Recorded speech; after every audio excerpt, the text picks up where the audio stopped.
Terdakwa Ferdy Sambo, Kuatmaruf, dan juga Ricky Rizal pada hari ini mengajukan pledoi atau nota pembelaan. Mencermati pledoi pada persidangan pada hari ini, apakah majelis hakim akan mempertimbangkan pledoi para terdakwa kasus pembunuhan Brigadir Yosua Barat? Langsung kita minta pandangan dari pakar hukum pidana. Melalui sambungan daring kami telah terhubung bersama dengan Pak Heri Firmansyah. Selamat siang Pak Heri, selamat sehat. Selamat siang, salam sehat juga buat Mas Heranov ya. Iya, tadi Anda mungkin menyimak dari rumah atau dari ponsel Anda mencermati persidangan ya Pak Heri. Respon Anda seperti apa? Apa yang disampaikan oleh tim kuasa hukum kalau kita simak kembali meminta untuk Kuatmaruf dibebaskan? Ya, kita menghargai proses hukum yang berjalan ya. Kita menghargai juga apa yang sudah dilakukan oleh teman-teman kuasa hukum sebagai pembela dengan melakukan dan menunaikan proses ini. Mhm. Tapi tentunya harus memahami juga bahwa pledoi ini harapannya pasti adalah ingin mematahkan dalil di surat tuntutan ya.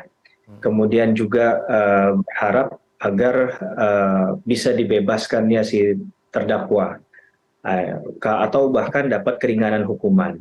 Maka dari itu kita juga harus menilai bahwa ini bisa saja terjadi subjektivitas, bahwa apa yang disampaikan oleh jaksa penuntut umum sebagai dalil yang menurut mereka objektif itu seakan-akan dikatakan adalah fakta yang tidak menemukan kebenarannya, bahwa itu dianggap sebagai ilusi, halusinasi, kan bahasa-bahasa yang memprovokasi ke arah sana kan. Mhm. Tapi menurut saya hakim juga tidak akan serta-merta hanya melihat dari pledoi. Itu sudah pasti karena sudah bersidang sudah hampir lama ya.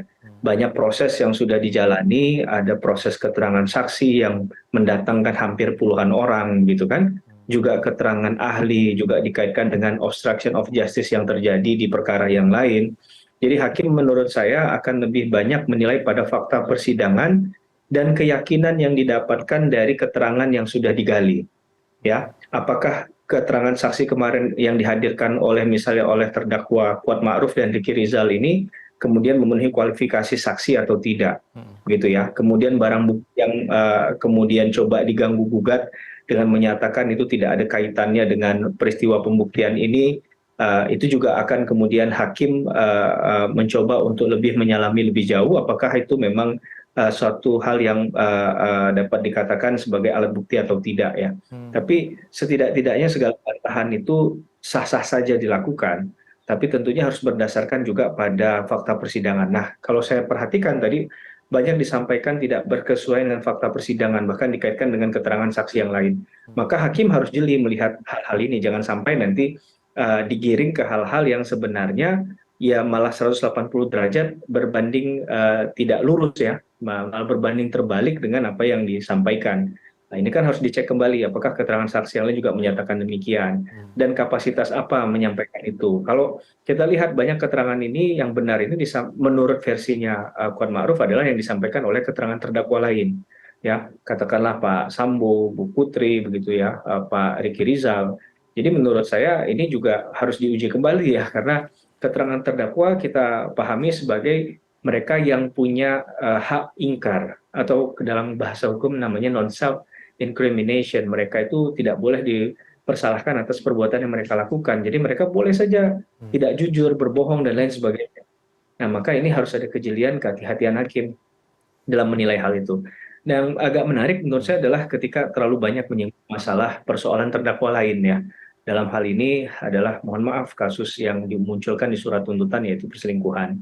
Nah, ini yang menurut saya agak agak aneh bin ajaib juga begitu ya. Mengapa lebih banyak menyinggung ke arah sana narasinya? Kalau memang dia tidak tahu dan tidak ada kaitannya, cukup dia katakan dia tidak ada kaitan dengan persoalan itu, Hmm. tidak berusaha menjadi juru bicaranya untuk terdakwa yang lain menurut saya ya. Kalau berkeluh kesah dalam hal banyak katakanlah kalimat miring di netizen yang kemudian menghakimi, yaitu menurut saya masih dalam tahap kewajaran lah karena dia membela untuk dirinya sendiri kan. Tapi ketika dia mencoba bermanuver dengan menjelaskan kasus ini terlalu dalam bahkan kaitannya dengan terdakwa lain yang itu saya agak agak kaget juga begitu untuk sekelas pledoi itu juga memfokuskan kepada urusan orang lain. Yang sebenarnya dia cukup jawab dia tidak mengetahui hal itu dan tidak ada urusannya. Jadi tidak usah membantah urusan jaksa penuntut umum menyampaikan itu sebagai ilusi kah, tidak berdasar kah, karena tidak langsung berhubungan dengan apa yang menjadi tujuannya untuk membuktikan bahwa dia tidak bersalah. Itu menurut saya ya. Dan pledoi ini kan pastinya berusaha untuk menggugah nilai keyakinan hakim sebagai seorang manusia ya, bahwa orang itu kemungkinan bisa bersalah, tapi mohon dilihat secara pendekatan keadilan sejauh mana porsi kesalahannya. Nah, saya kira itu yang kemudian banyak juga dibahas dalam pledoi ini, karena tadi kita lihat ada dua versi pledoi kan, pledoi yang diajukan dibacakan langsung oleh terdakwa dan juga oleh kuasa hukum. Kuasa hukum mungkin lebih banyak bicara tentang fakta persidangan, bicara tentang dari konstruksi hukumnya, tapi kemudian kalau terdakwa mungkin dia sebagai manusia yang langsung berakibat langsung dalam hal kasus yang dia jalani ini kan pasti banyak yang dia dirugikan, dia menderita, dia sedih dan lain sebagainya kan. Nah itu yang perlu untuk dia sampaikan secara langsung. Bahkan kutipan terakhirnya adalah ayat suci Al-Quran gitu kan, bahwa bicara tentang keadilan, dan sebelum-sebelumnya dia juga menganggap bahwa kalau dia tidak tahu apakah dia harus menjawab sesuai keinginan orang lain yang tahu. Dia kan berusaha untuk membantah bahwa jangan paksakan bahwa saya ini sebenarnya tidak tahu, tapi dipaksa untuk tahu. Tapi dasar dari kalau kita bicara tentang pembuktian kan sudah selesai kemarin. Itu juga banyak hal yang sebenarnya secara anomali, secara kejanggalan banyak sekali juga ditemukan di fakta-fakta persidangan. Seperti dia katakan dia menutup pintu dan lain sebagainya, itu adalah kerjaan dia biasa. Padahal itu kalau dikejar lagi di keterangan yang lain itu bukanlah tupoksinya dia, karena ada ART lain yang memang bertugas di sana. Dan banyak kebetulan-kebetulan dalam tanda petik yang terjadi pada saat kejadian di TKP yang itu bisa mengusik rasa keingintahuan seseorang, apalagi kalau kita bicara di depan majelis hakim, di depan JPU, tentunya ini adalah hal-hal yang menurut mereka bisa jadi faktor untuk menentukan apakah orang ini terlibat atau tidak hanya dari cerita yang disampaikan. Saya rasa itu, Mas. Baik, kalau dari pandangan Anda Pak Heri, nanti kan diberikan waktu sepekan oleh majelis hakim kepada jaksa untuk merespon pledoi ini dalam bentuk replik. Kira-kira dari Anda katakan tadi, analisa Anda, hal-hal yang meringankan terhadap Kuatmaruf ini banyakkah yang akan nanti dipertimbangkan oleh majelis hakim? Kalaulah tadi pada hari ini kita simak ya, ada dua pledoi yang dibacakan dari Kuatmaruf dan juga kuasa hukum. Nanti majelis hakim akan lebih mempertimbangkan yang mana, Pak Heri? Dari kuasa hukum atau dari Kuatmaruf? Ya, kalau kita bicara keadilan secara objektivitas, haruslah keduanya diperhatikan ya. Pembelaan itu mereka juga punya hak masing-masing 50-50 lah dalam hal ini ya. Tapi memang untuk berbuat adil itu rasa-rasanya sulit, hanya Tuhan lah yang bisa ya, sesuai dengan porsinya tadi. Tapi kan hakim adalah wakil Tuhan katanya, maka hakim berusaha untuk mengambil dalam tanda petik tugasnya Tuhan tadi di muka bumi ini untuk mewujudkan keadilannya tadi. Memang nggak mudah, Mas. Tapi dalam hal ini menurut saya penting adalah bicara tentang fakta persidangan, bicara tentang alat bukti, kesesuaian saksi, keterangan saksi, dan alat bukti yang lain, dan juga alat bukti yang sudah disajikan tadi itu diuji semua. Termasuk keterangan terdakwa yang selama ini memang dianggap sebagai pembuka kotak Pandora, yaitu Eliezer. Jangan sampai nanti beranggapan ini hanya Eliezer saja yang diberikan pertimbangan untuk dimasukkan di sana keterangannya. Nah, tapi setidak-tidaknya keterangan yang disampaikan Eliezer pun diuji di sana. Nah, sehingga ketika menghasilkan keadilan itu ya sudah secara objektif, secara imparsial, tidak memihak, begitu kan? Dan betul-betul bahwa memang ini sesuai dengan porsi kesalahannya. Jadi menurut saya hakim punya independensi di sana, dan hakim juga punya kewenangan, kekuasaan untuk menilai sesuatu. Tapi kalau secara kasat mata, secara visual kita melihat kemarin dan mendengar juga secara audio bahwa banyak keterangan dari beberapa terdakwa itu yang dicecar oleh hakim. Ini agak berbeda dengan apa yang terjadi di Eliezer misalnya kan. Kalau yang itu kadang ditanya, masa Anda nggak tahu begitu kan? Anda posisi di mana gitu? Apakah lebih menarik suara orang lain di luar dengan suara yang terjadi di dalam rumah, yaitu suara tembakan? Nah, itu kan mengindikasikan ada hal yang ingin digali dari hal itu, atau mungkin yang bertanya itu sudah punya keyakinan sebelumnya terhadap fakta-fakta yang mungkin muncul dan reaksi terhadap jawaban itu ataupun perlakuan yang muncul setelah sesaat adanya tindakan yang terjadi di TKP misalnya. Hmm. Jadi menurut saya itu semua jadi bahan penilaian hakim bahwa sudah dimengerti bahwa semua orang itu kemungkinan akan tidak menyampaikan yang sebenarnya dan kemudian juga ini awalnya semua dari asumsi dan hakim mendapatkan dari fakta-fakta itu, maka asumsi tadi akan coba dipatahkan sesuai dengan fakta persidangannya saja. Hmm. Nah, menurut saya hakim sudah banyak melakukan terobosan, termasuk juga adanya pemeriksaan setempat kemarinnya, di mana tempat kejadian perkara itu kemudian ditelusuri lebih jauh oleh hakim, dilihat faktanya seperti apa, disesuaikan dengan keterangan-keterangan yang sebelumnya sudah diberikan, baik oleh saksi maupun ahli, dan juga keterangan terdakwa. Nah, di situ coba dikaitkan dengan ya mungkin dicari adalah keterangan petunjuk ya. Karena bagaimanapun kita harus ingat nih Mas, banyak Hmm. bukti yang sudah hilang. Skenario awalnya juga bukan skenario dibunuh atau membunuh, tapi adalah skenario tembak-menembak. Nah, kemudian di perjalanannya ada perubahan-perubahan kan. Nah, ini yang kemudian juga harus dipahami oleh hakim, jeda waktu yang cukup untuk kemudian ada kehilangan informasi yang benar, ini juga harus dimengerti betul oleh hakim dalam menyikapi kasus ini.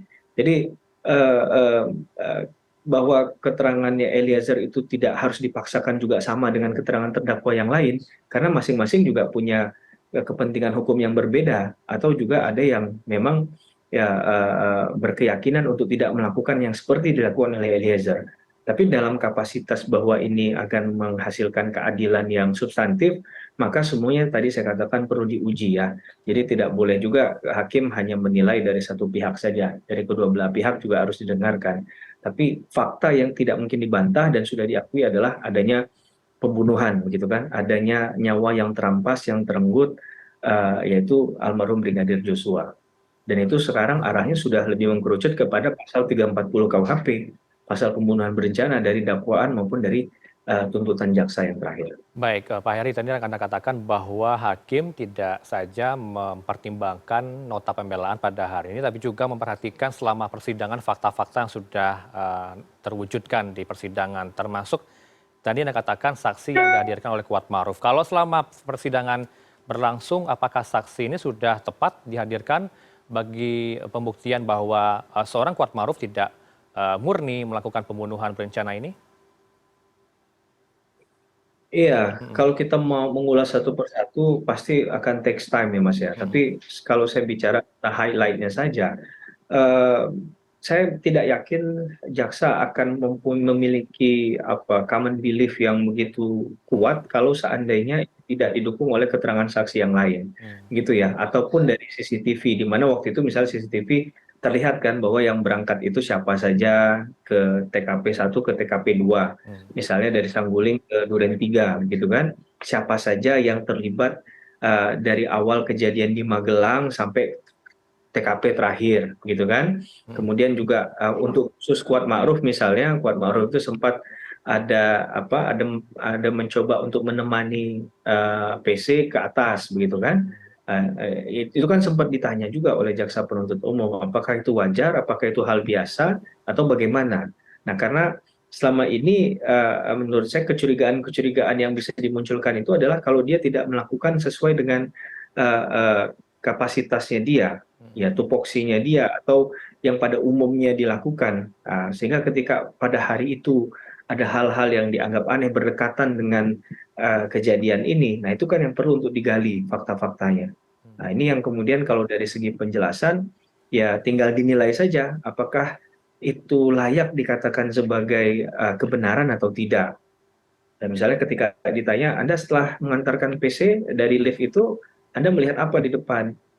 Dia menjawab nggak melihat apa-apa misalnya. Nah, itu kan jadi jawaban yang seakan-akan menghindari penjelasan lebih lanjut kan. Nah, Hmm. biasanya ada ketidaknyamanan itu yang kemudian bisa saja dinilai sebagai satu hal yang mungkin ada yang disembunyikan, ada yang tidak disampaikan secara utuh.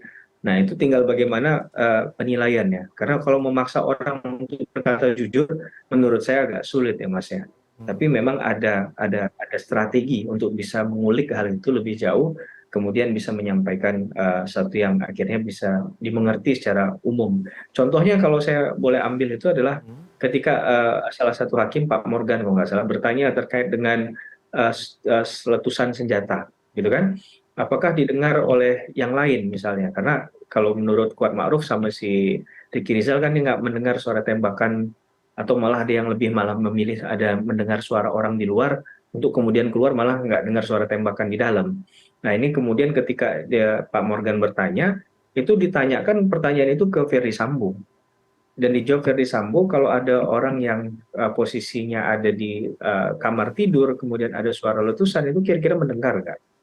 Terus jawaban dia adalah seharusnya mendengar. Nah ini kan untuk apa ya, meredam semua semua kegalauan atau ketidakyakinan seseorang, siapapun yang ditanya itu sebenarnya kalau mengetahui persis tempat itu pasti menjawabnya pasti akan mendengar suara tembakan, nggak mungkin, mustahil nggak akan mendengar kan gitu. Dan pintarnya itu tidak lagi ditanyakan kepada saksi juga, tapi juga kepada terdakwa lain dalam perkara ini yang ada di TKP. Nah, itu menurut saya teknik yang menarik juga untuk kita gali gitu.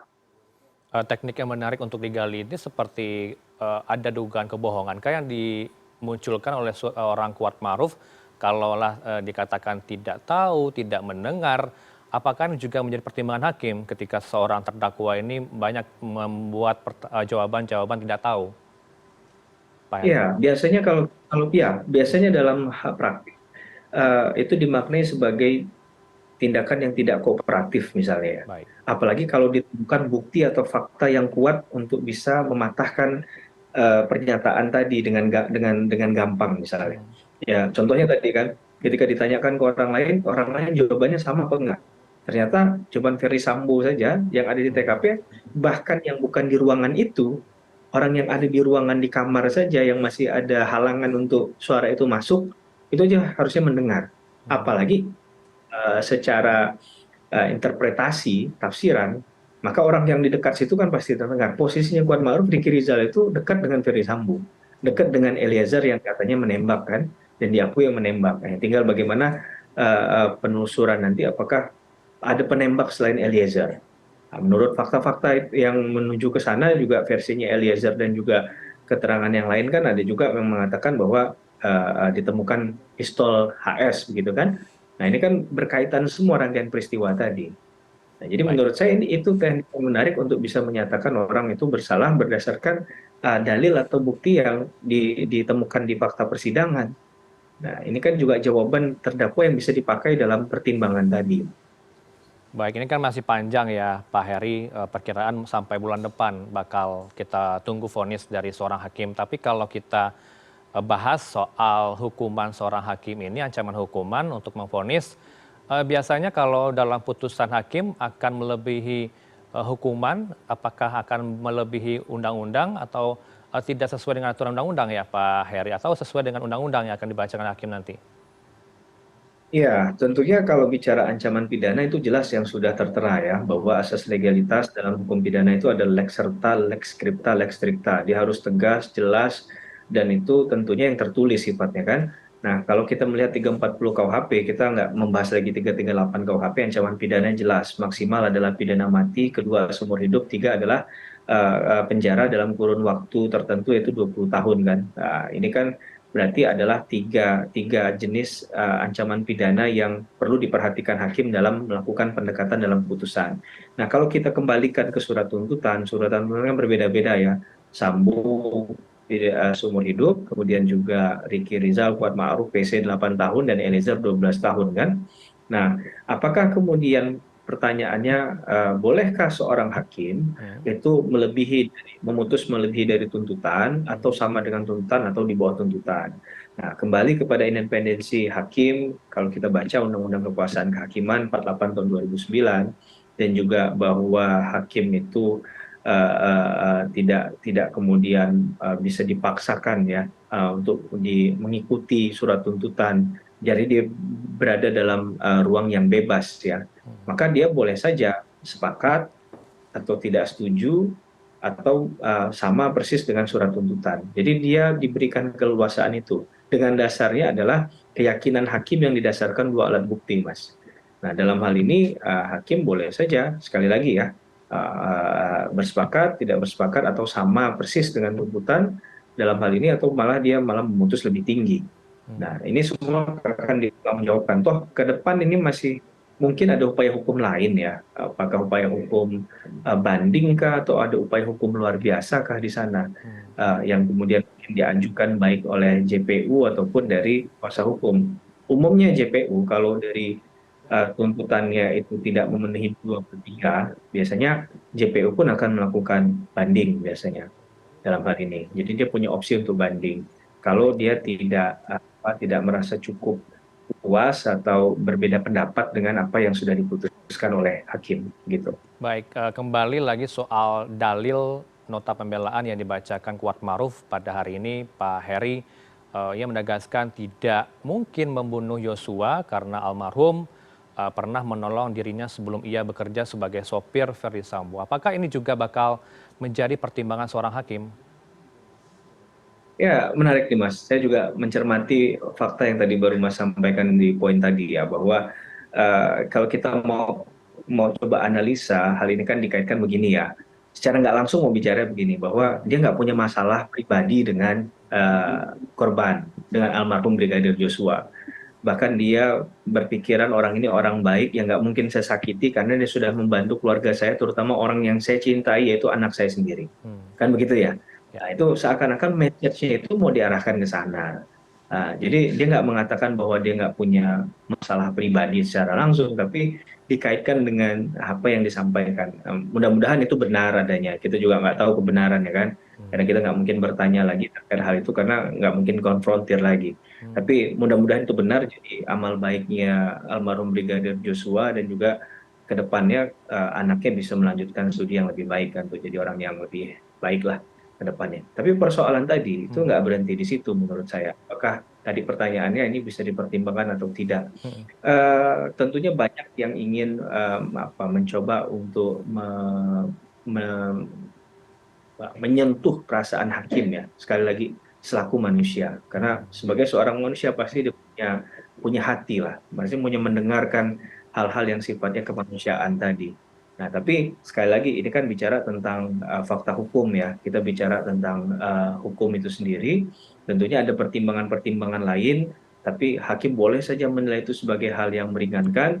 Tapi untuk kemudian dikaitkan dengan demikian berarti tidak ada perbuatan pidananya, tidak ada pembunuhannya, kan memang tidak demikian ya. Hmm. Pembunuhannya tetap terjadi. Kemudian yang pada tadi itu arahnya adalah dia tidak punya pemikiran untuk melakukan pembunuhan kepada orang yang pernah baik kepada keluarganya.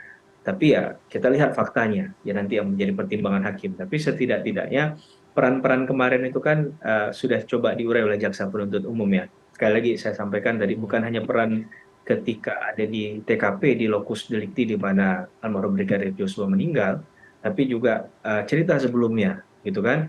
Ada kata duri dalam dalam rumah tangga, begitu kan. Kemudian ada upaya untuk melakukan pengejaran kepada Joshua, walaupun kemudian dikatakan dia nggak bawa pisau lagi setelah itu, setelah pulang dari Magelang menuju Jakarta. Tapi kemudian kan orang-orang ini, sekali lagi saya katakan, yang Hmm, jadi terdakwa ini adalah mereka yang pernah berada di Magelang dan juga kemudian bersama-sama menuju TKP kan. hmm. Nah, apakah itu suatu kebetulan atau tidak? Kita lihat nanti pertimbangan hakim ya. Tapi memang ada hal yang janggal rasanya dilakukan pada saat sebelum kematiannya Brigadir Joshua tadi. Baik, ini kan juga menarik ya jika kita singgung soal komunikasi yang dijalin antara Kuat Maruf dengan Ferdi Sambo. Kalau kita simak kembali pembelaan yang dibacakan tadi, klaim dari Kuat Maruf hanya sesekali atau hanya satu kali berkomunikasi dengan Ferdi Sambo. Apakah dibentuk seorang Kuat Maruf ini seakan-akan tidak ikut mau dilibat sertakan dalam pembunuhan berencana ini, atau malah sebaliknya? Ini sebagai keringanan hukuman nanti akan diterima oleh Kuat Maruf, Pak Heri. Iya, Hmm, tentunya membaca kasus ini kan kita harus adil sejak dalam pikiran ya, hmm, bahwa pernyataan itu didukung dengan bukti yang mana, hmm, gitu ya. kalau kita bahasa komunikasi, Mas, era sekarang kan komunikasi pasti lewat handphone. Nah, pertanyaannya, Hmm. bisa nggak dibuktikan mana bukti handphonenya, gitu kan? Nah, benar nggak bahwa komunikasinya hanya satu kali? Nah, kalau kalau jawabannya ternyata hilang misalnya, Hmm. ya apa yang mau dibuktikan dari omongan tadi? Jadi itu hanya narasi, tapi sekali lagi sah-sah saja mau mengatakan nggak pernah tahu, bahkan dia merasa dijebak atau merasa dikorbankan, dizolimi. Itu boleh-boleh saja, nggak ada yang melarang hal itu. Tapi yang akan dinilai hakim, adakah buktinya? Kan begitu, ya kan? Adakah unjuk bukti yang dilakukan dalam proses itu? Jadi silahkan berkata bohong pun diperbolehkan. Tadi kan saya sudah bilang ekstrimnya demikian. Hal yang ekstrim saja tidak dilarang kok.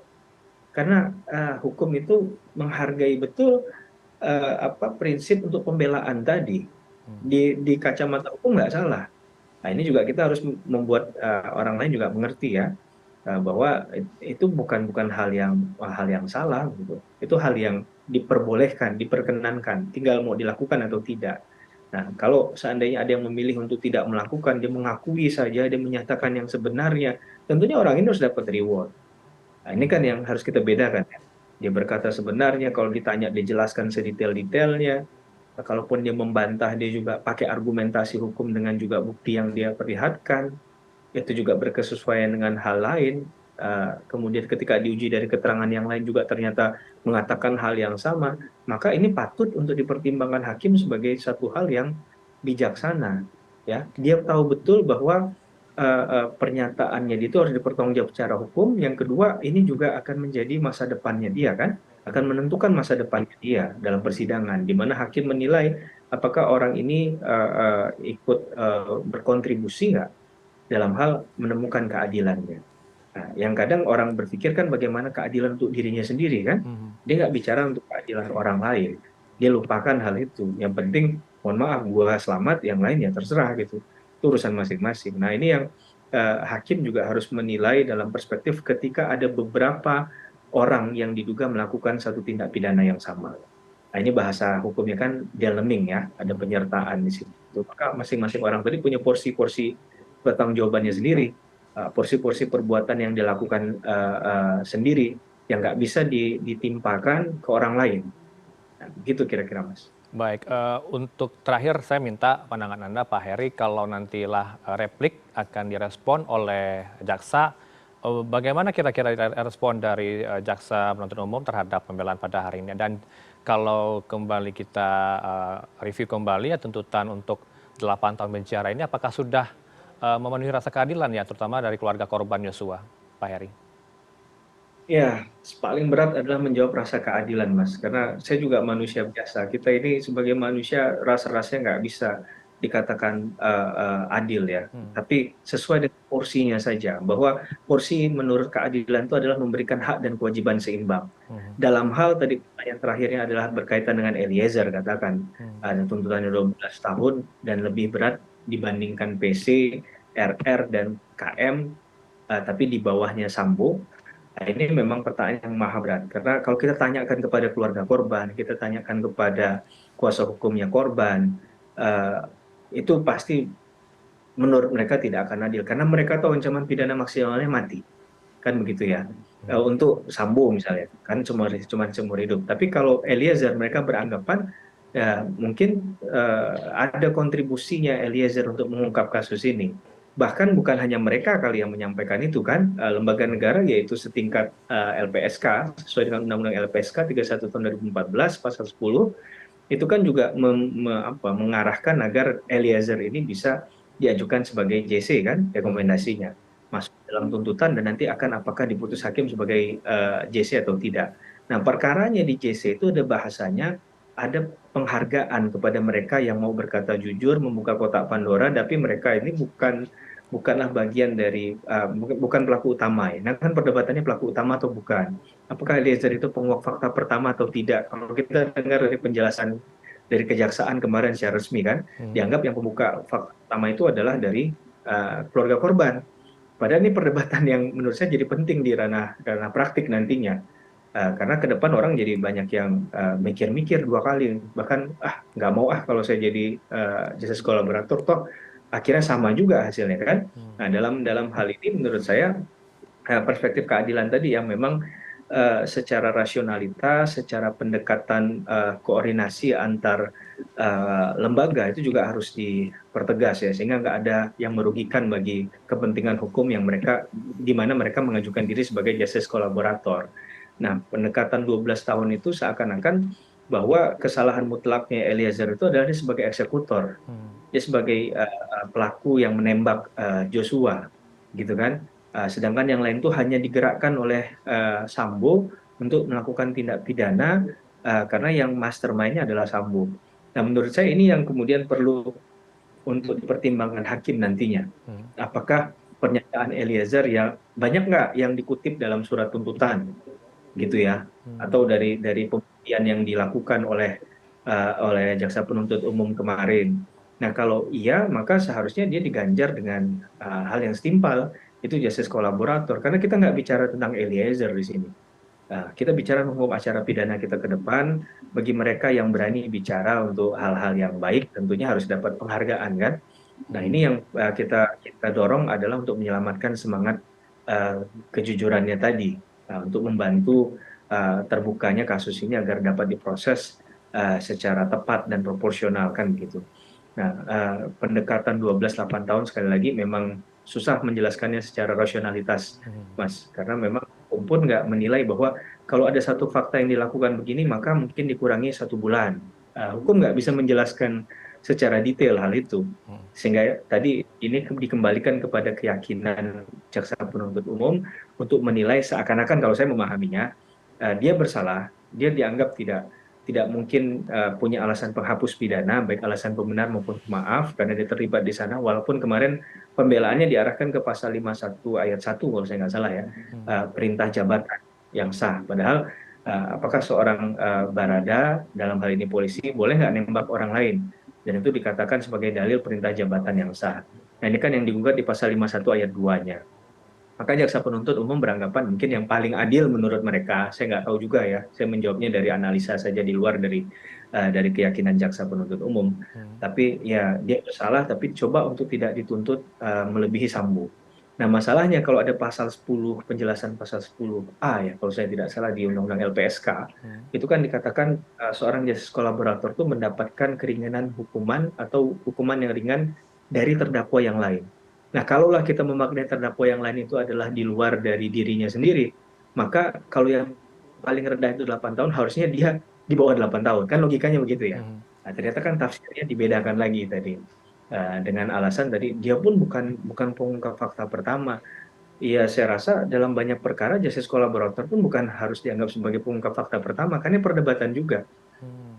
Tapi apakah dia berkontribusi baik di level penyidikan, penuntutan, atau di pemeriksaan di sidang pengadilan. Nah, ini yang harus dikonkretkan. Sehingga kita bisa jelas nih secara kepastian hukum. Seorang justice kolaborator itu bisa dikatakan justice kolaborator mulai dari tahapan yang mana? Apakah harus dipastikan dari tahap penyidikan? Kalau di luar dari penyidikan dilakukan di penuntutan, nggak dianggap justice kolaborator. Nah, tapi kan kadang hukum juga nggak bisa secara secara hitam putih mengatakan demikian ya, karena kadang pasti ada penilaian-penilaian yang non teknis yang penting juga jadi pendekatan. Nah, ini yang saya katakan tadi. Hmm. Jadi kepastian hukumnya yang jadi membingungkan. Yang pasti ada mungkinkah ada persoalan fungsi koordinasi yang kemarin tidak berjalan mulus begitu ya, sehingga akhirnya pemahamannya tadi jadi berbeda.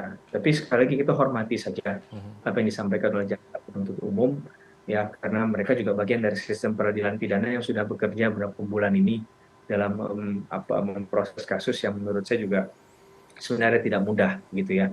Dan tidak mudahnya dalam artian karena tadi prosesnya dari awal sudah banyak hal-hal yang tidak benar disampaikan.